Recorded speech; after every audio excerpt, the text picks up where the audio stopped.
¿Qué tal? Esto es Explora. Explora es un programa del Ministerio de Educación que va a acercar a los prestigiosos científicos argentinos para que nos hablen sobre los temas centrales de la ciencia contemporánea.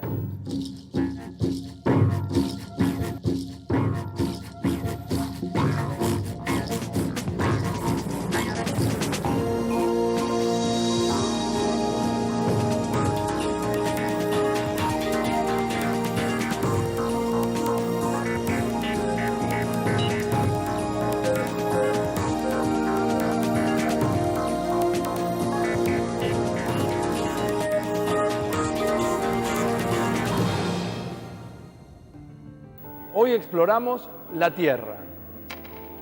¿Cuáles son los factores que hicieron posible el origen y la continuidad de la vida en la Tierra? La vida, así como la conocemos, ¿es posible que la podamos encontrar en otros planetas? Durante mucho tiempo se pensó que las condiciones necesarias para la vida podían encontrarse, podían repetirse en otros planetas. Sin embargo, las teorías nuevas, las actuales, hablan de la Tierra como un planeta extraño, como un planeta singular, como un planeta casi único.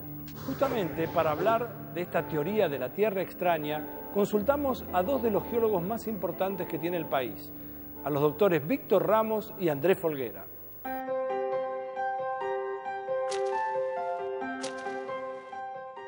En el nivel de conocimiento actual que se tiene de la dinámica de la Tierra, se piensa que la presencia de vida en nuestro planeta depende de una multiplicidad de factores, no depende solamente de la presencia de agua.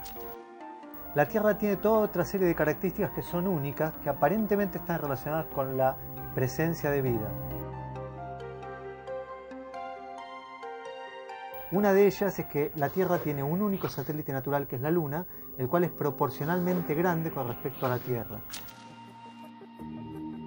Este satélite estabiliza el eje de rotación de la Tierra. Este eje de rotación sería muy inestable debido a los grandes campos gravitatorios que ejercen los planetas gigantes del sistema solar, que son Júpiter y Saturno. ¿Por qué es importante que el eje de rotación sea estable? Porque en los planetas donde el eje de rotación no es estable, el clima que se desarrolla es particularmente caótico, como en el caso de Venus, y las tormentas no permitirían el normal desarrollo de la vida. En la Tierra tenemos un clima predecible y relativamente calmo, derivado de que el eje de rotación es muy estable y está estabilizado por la Luna. Otro elemento extraño de la Tierra en comparación con otros planetas del sistema solar está relacionado con la denominada teoría de los dos hermanos mayores. Cuando uno mira la superficie de la Tierra, ve que ésta carece de impactos producidos por la colisión de meteoritos y cometas, como es el caso de Marte o de Venus, donde vemos que la superficie está plagada de este tipo de rasgos. Y esto básicamente se debe a que la Tierra tiene dos hermanos mayores, que son Júpiter y Saturno. Los gigantescos campos gravitatorios ejercidos por estos dos planetas hacen que en la gran mayoría de las colisiones de meteoritos y cometas que irían a parar a la superficie de la Tierra sean atraídos por estos dos gigantes. El tercer elemento extraño de la Tierra está relacionado con la tenencia de un campo magnético. Acá vemos representado la geometría del campo magnético terrestre y vemos que el campo magnético es básicamente un escudo que protege a la Tierra de las radiaciones dañinas que aniquilarían la vida sobre la superficie de la Tierra. Y además el viento solar erosionaría la atmósfera.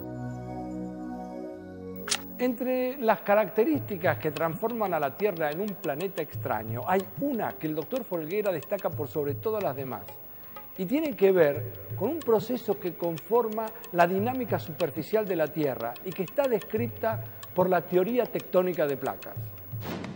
La Tierra se encuentra dividida en 14 placas principales, la superficie de la Tierra, que poseen movimiento independiente una respecto de otra. En este diagrama se representa una placa, un sector relativamente rígido de la parte superficial de la Tierra, que se está separando con respecto a otro. Esta separación provoca que este sector, esta placa, se desplace hacia el sector izquierdo en esta figura. Este espacio que se genera entre dos placas que se separan es consumido en algún lugar de la Tierra, ya que la superficie de la Tierra no cambia. Esos lugares son los lugares en los cuales una placa se sumerge por debajo de otra. Este caso particular es el caso que queremos ejemplificar, en el cual la placa sudamericana se acerca a la placa representada por el fondo del Océano Pacífico adyacente, y el fondo del Océano Pacífico se sumerge por debajo de la placa sudamericana. Esta convergencia es más o menos de unos 7 centímetros por año, y el resultado es la zona de deformación que se localiza en el borde occidental del continente sudamericano, cuya expresión son los Andes.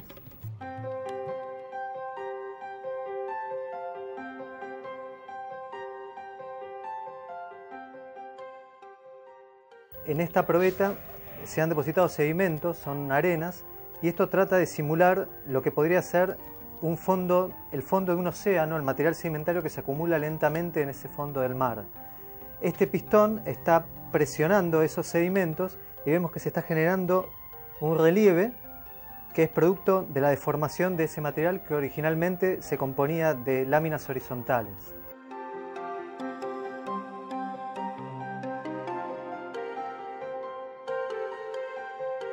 Este mecanismo mediante el cual se levantan rocas profundas sobre rocas más jóvenes o más superficiales es el que en última instancia genera montañas, relieves en los bordes de algunas placas.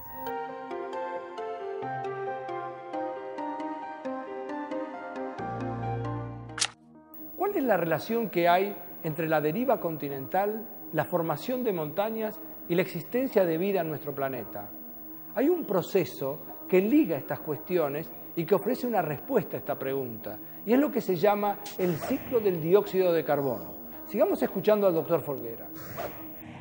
La temperatura en la Tierra depende, entre otros factores, de la presencia o no de los denominados gases de efecto invernadero. El dióxido de carbono es uno de ellos, y su concentración determina en gran medida la temperatura que existe en la Tierra.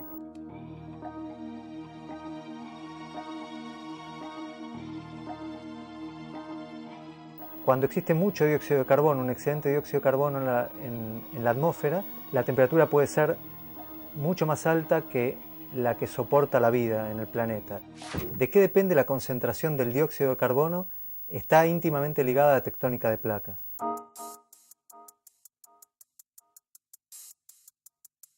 Sabemos que en aquellos lugares donde dos placas convergen, donde una placa se hunde por debajo de otra, se generan a veces montañas. Estas montañas levantan en la superficie rocas que habían estado sepultadas a decenas de kilómetros de profundidad y repentinamente ven la luz. Por ejemplo, esta roca está compuesta por una serie de minerales que son silicatos.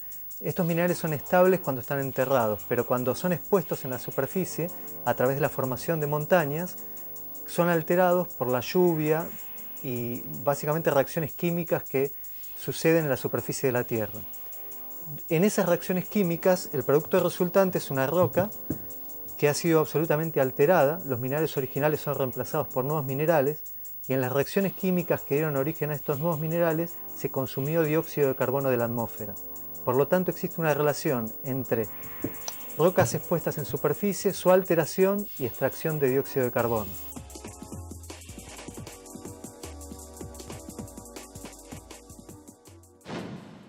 Hasta aquí, el doctor Folguera nos explicó que el ciclo del dióxido de carbono es central para la vida y que la tectónica de placas es la principal favorecedora de este proceso. Ahora, ¿cómo se completa el ciclo del dióxido de carbono?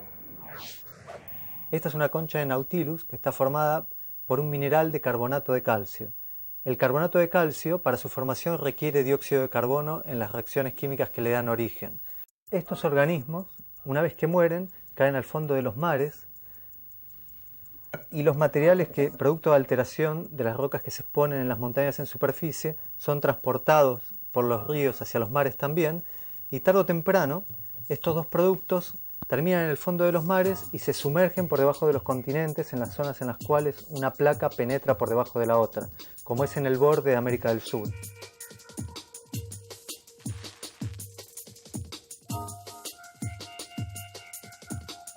De esta manera, el dióxido de carbono que fue obtenido de la atmósfera y fue a parar a formar parte de nuevas conchillas o de materiales de alteración, vuelve al fondo de la Tierra y es tomado por los volcanes que están en los bordes de las placas para liberar ese dióxido de carbono a la atmósfera.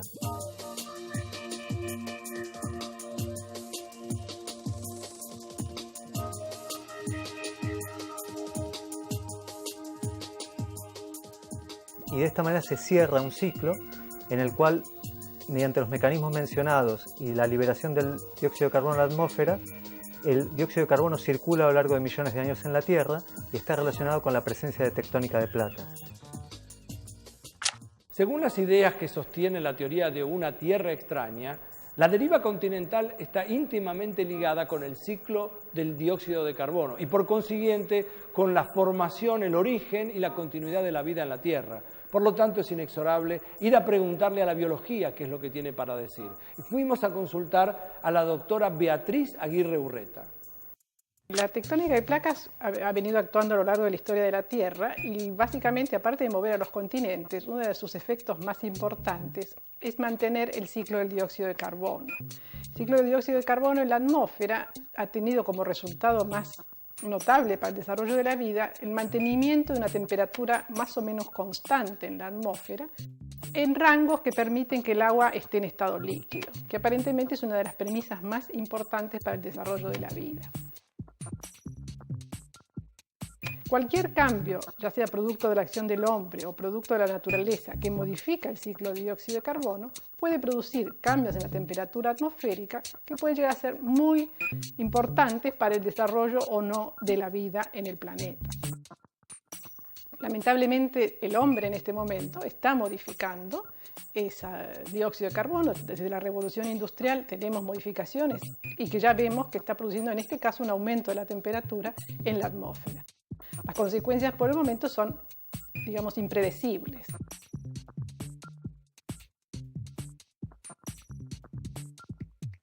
Después de conocer el ciclo del dióxido de carbono, la teoría tectónica de placas, la deriva continental y la formación de montañas, en el próximo bloque les propongo que hagamos un viaje. Vamos a ir a la cordillera de los Andes, más precisamente a San Juan.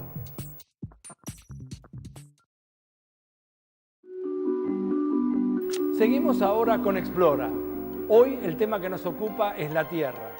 Desde una perspectiva geológica, la cordillera de los Andes es una suerte de laboratorio natural, una zona de estudio, y es la que les permite a nuestros científicos desarrollar o confirmar, por ejemplo, las teorías tectónicas, o inclusive encontrar datos que vinculen el ciclo del dióxido de carbono con la deriva continental. Junto a los geólogos Víctor Ramos y Andrés Folguera nos fuimos a San Juan. En su zona cordillerana es posible encontrar rastros de antiguos fondos oceánicos. Para los científicos, estos fondos oceánicos son un testimonio muy valioso que puede permitir explicar las teorías tectónicas. Vamos a los Andes. Estamos aquí en los Andes, en el corazón de la alta cordillera, en el sector propiamente de la Concagua, donde podemos ver esos vigorosos procesos que han llevado a la formación de las montañas.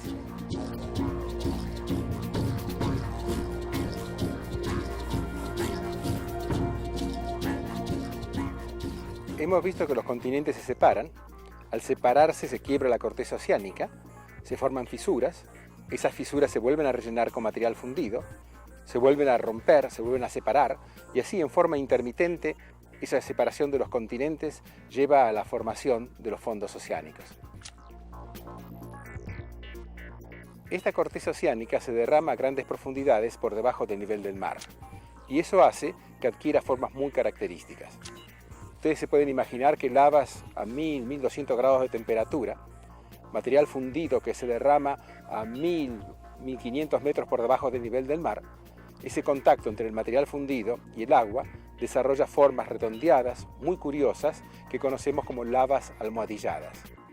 Esas lavas almohadilladas son el mejor testimonio de la presencia de antiguos fondos oceánicos en la superficie. Hemos visto que esos fondos oceánicos se forman a grandes profundidades en el mar, a 1500, 2000, hasta 5000 metros de profundidad. ¿Qué proceso lleva esos fondos oceánicos a la superficie y que hoy día lo podamos observar a 2000, 3000 metros en las cordilleras por encima del nivel del mar? Hace falta procesos que lleven ese material oceánico a la superficie, y esos procesos están asociados a fallas. Imagínense ustedes dos continentes que chocan, que colisionan entre sí. El material oceánico atrapado en el medio de ellos se rompe, se fractura y a través de fallas llega a la superficie. Esas fallas son las que permiten que material profundo del interior de la corteza aparezca hoy día en las montañas. Los geólogos siguen mostrándonos datos que confirman la tectónica de placas. Y ahora nos van a hablar de lo que se llaman fallas. ¿Qué es una falla? La falla es una ruptura en el estrato rocoso. Se produce por un movimiento, por un esfuerzo, y en particular nosotros que estamos en San Juan vamos a poder verlas allí. Y no solamente se produjeron antes, se siguen produciendo hoy, en la actualidad. Hemos venido aquí a San Juan para ver cómo crecen las montañas. Estamos justo en la parte norte de la ciudad de San Juan, en la localidad de Albardón, donde hay una falla muy famosa, la famosa falla de la Laja. La falla de la Laja es la que está relacionada con el terremoto de 1944, que destruyó completamente la ciudad de San Juan y produjo miles de muertos durante ese acontecimiento.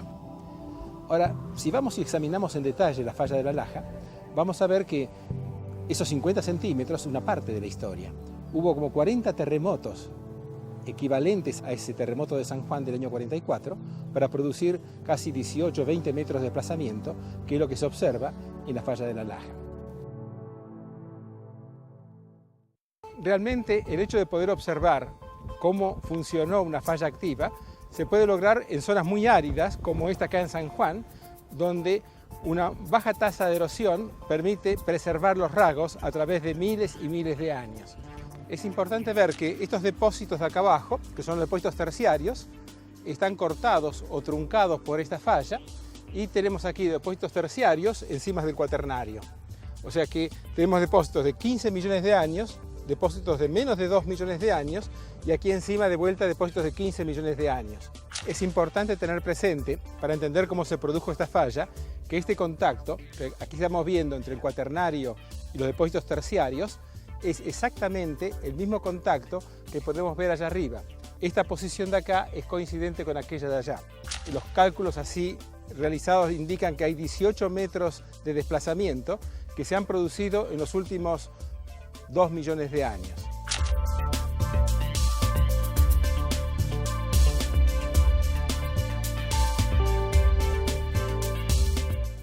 Estos cortes, estas fracturas en la roca, son una evidencia más de los movimientos tectónicos que son los que terminaron dando origen a la creación de las montañas.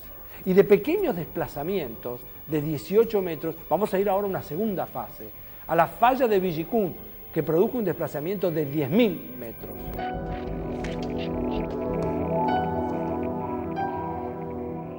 Si queremos ver cómo se forma una montaña, tenemos que ir a algo mucho más maduro, algo más evolucionado, como puede ser la falla de Villicún. Esta falla ya no tiene un desplazamiento de 20 metros. Es una falla muy importante, alcanza 5.000 a 10.000 metros de desplazamiento, el que se produce en forma intermitente, a través de una serie de terremotos que, a lo largo de 4 a 5 millones de años, alcanzan estas dimensiones.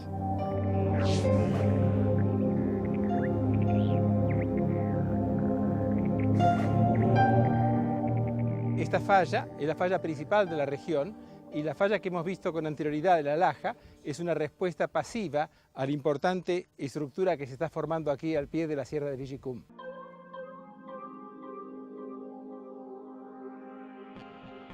Uno de los grandes cambios que produjo el levantamiento de la falla de Villicún es que el río San Juan, que a través de millones de años traía las aguas del deshielo de la alta cordillera hacia la llanura de San Juan, vio interrumpido su paso. Las aguas se endicaron, inundaron gran parte de lo que es actualmente el Valle de Sonda y formó un lago muy similar al que estamos viendo.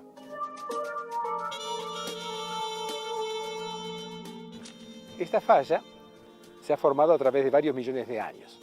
Sin embargo, hay evidencias que nos muestran que ha sido activa a los 200.000, a los 20.000, a los 6.500 años.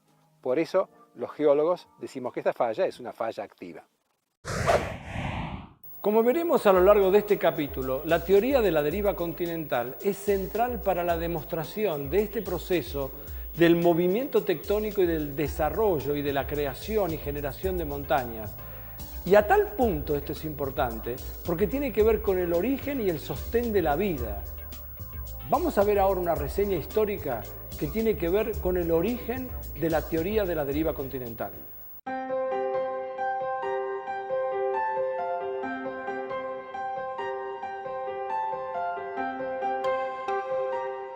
En 1620, el filósofo inglés Sir Francis Bacon notó la llamativa similitud que presentaban las costas oriental americana y occidental africana.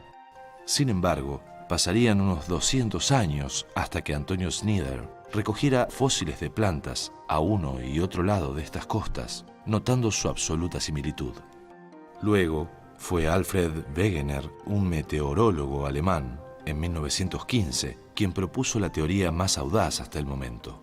Según Wegener, todas las masas continentales terrestres habían estado unidas en una gran y única masa continental que subsecuentemente se había desintegrado en las piezas continentales que conocemos en la actualidad.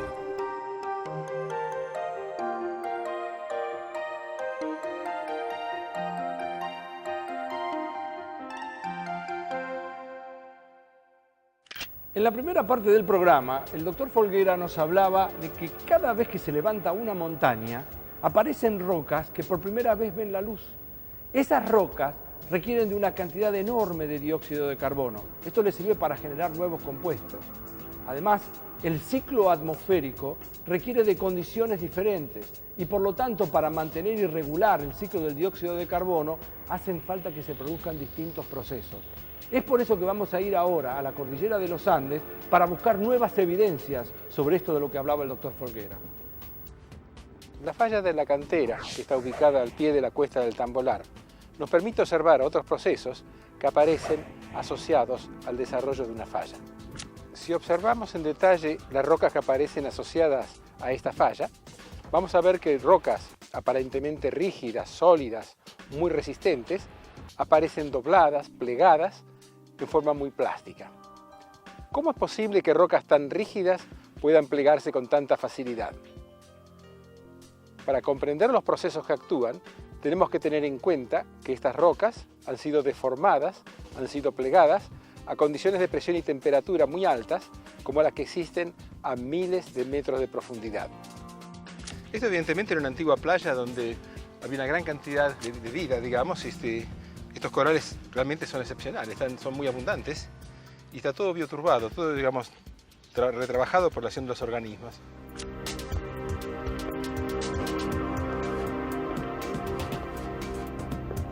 Los volcanes no son solamente grandes generadores de dióxido de carbono, están ligados también con la creación de fondos oceánicos y con un proceso muy complejo que es el que permite llevar a la superficie compuestos que están en la base de las placas en donde se sustentan los continentes. Vamos a investigar un poco más sobre los volcanes y conocer algunos de sus secretos. Esta escalera nos llevó a través de 50 millones de años de historia, una historia fascinante porque atravesamos fondos oceánicos de antiguos mares que tienen como testimonio toda la vida del pasado, numerosos trilobites y fósiles que realmente nos están contando una historia fascinante. La formación de fracturas y fallas no son hechos pasivos, sino que normalmente cuando se producen estas fracturas o estas fallas, permiten que el material fundido del interior de la corteza acceda a la superficie. Ese material fundido que llega a la superficie lo conocemos como lavas y son el producto de la actividad volcánica. Esto que estamos viendo aquí es el Cerro de la Sal, un antiguo domo volcánico de más de 10 millones de años de antigüedad que en aquella época produjo importantes coladas volcánicas, flujos piroclásticos. Todos los sectores aledaños al domo de la Sal tienen testimonio de esta actividad volcánica. Se pueden observar toda una serie de rocas blancas. Esas rocas blancas son depósitos volcánicos y piroclásticos que se han producido aquí en el domo de la Sal. Como hemos visto antes, la teoría de la deriva continental es esencial, es central en la demostración de que este proceso de movimientos tectónicos y la generación de montañas tiene tanto que ver con el origen y el sostén de la vida en nuestro planeta. Es por eso que en búsqueda de nuevos rastros, de nuevas comprobaciones, es que seguimos en este viaje en la cordillera de los Andes. En el Paleozoico, que es la era primaria, la era donde apareció la vida sobre la Tierra, la configuración de los continentes era muy distinta a la actualidad. Había un gran supercontinente, un continente que agrupaba como bloques menores a América del Sur, África, la India, Antártida y otros bloques aún menores. En esa era primaria, además de ese gran supercontinente de Gondwana, había otros continentes. Por ejemplo, Laurentia, que básicamente era casi toda Norteamérica, Báltica, gran parte de Europa, Siberia, la parte occidental de Asia. Esos continentes en la era primaria tenían una distribución absolutamente distinta a la actualidad. Hace 530 millones de años, un fragmento de ese continente de Laurentia se desprendió, comenzó a navegar y chocó contra el Gondwana. Ese fragmento que conocemos con el nombre de Cuyania forma gran parte de lo que actualmente son las provincias de San Juan, Mendoza y parte de La Rioja. Sabemos que ese continente era parte de Gondwana porque presenta fósiles característicos de Laurentia. En este momento, pisando suelo sanjuanino, estamos pisando un bloque, un basamento que derivó de Laurentia. La historia de ese basamento, que a través de millones de años se fragmentó y terminó viajando y colisionando con estas tierras, nos indica que la tectónica de placas, o la deriva de los continentes, es un proceso que ha actuado a través de centenares y centenares de millones de años, amalgamando, rompiendo y dándonos la forma actual que tiene la Tierra. Muchas gracias por acompañarnos. Esto se llama Explora y es un programa del Ministerio de Educación. Esperamos encontrarlos pronto con nosotros. Bueno, estamos bien adentro de la cordillera principal. Todo eso es alta cordillera y realmente hay que hacer un homenaje a aquellos pioneros como Darwin, que en el año 1835 fueron los primeros en cruzar la cordillera y hacer la primera descripción geológica de la misma. Estamos llegando aquí a uno de los refugios que usó Darwin. Él lo describe en su libro famoso de Viaje alrededor del mundo. Y agradecido, por un lado, porque pudo realmente pasar numerosas noches en estos refugios cordilleranos, construidos por 1765.